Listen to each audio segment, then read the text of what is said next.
Otherwise, you have to start to serve an audience. And we have to move away from this idea of customers to an audience. The power, the influence, the money is here. Hey everyone, Ricky here, back with another video. Today is part 2 in the 4-part series where we go over Instagram. Today we're gonna go over audience and why you should consider them first before you post. Enjoy. Who do I make the content for? You don't make it for yourself. I know, it's sad. So don't show any pictures of you eating cake, 1,000 selfies, unless you're like super beautiful, and some of you guys are, I'm not saying. All right, if you are, then use what God gave you. Otherwise, you have to start to serve an audience. And we have to move away from this idea of customers to an audience. The power, the influence, the money is here. The leverage is here, okay? Because when you chase customers, you'll be chasing them all your life. You build an audience like you guys. They'll show up for you. They might even buy a hat or a badge or a cap or something from you. That's kind of cool. That's really neat. And what happens is, people don't understand this. When you serve other people, they tell other people organically. And other people have an ability to hire you, to give you money, to pay for a sponsored post. Who are you targeting? Okay, so let's look at this. The people here, we have to know who our audience is. Who are our audience? And then the what is, what do you guys need? What do you need? What do you need? What do you need? So once you identify your audience, who they are, what do they need? Now we know you're the creator, we know the audience. So I'm gonna give you 2 prompts, task and gap. If I think about you, what are you trying to do in your life every single day?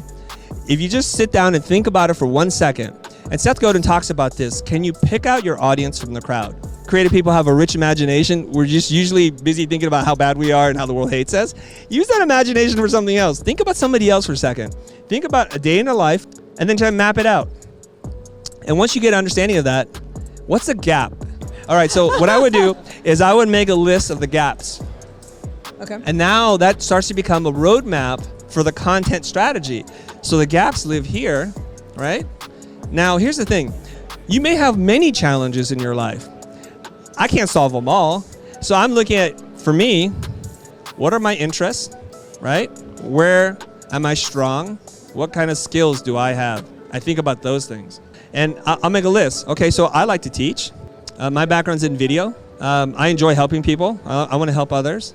I read a lot, and I read about things like, so I go down the list, and then I look for the overlap. You know your audience really well because you talk to them all the time through the hub, right? So if you're able to make your list, that would be your content strategy.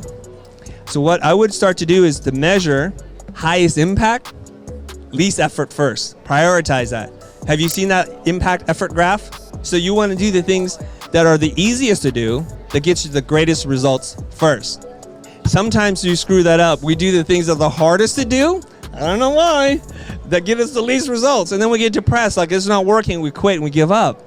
Do the things that are easy. I like to tell people I'm super lazy. I just want to do the easiest thing possible. And if it doesn't work, I'll make more effort. And I'll keep increasing effort till I get the results that I want.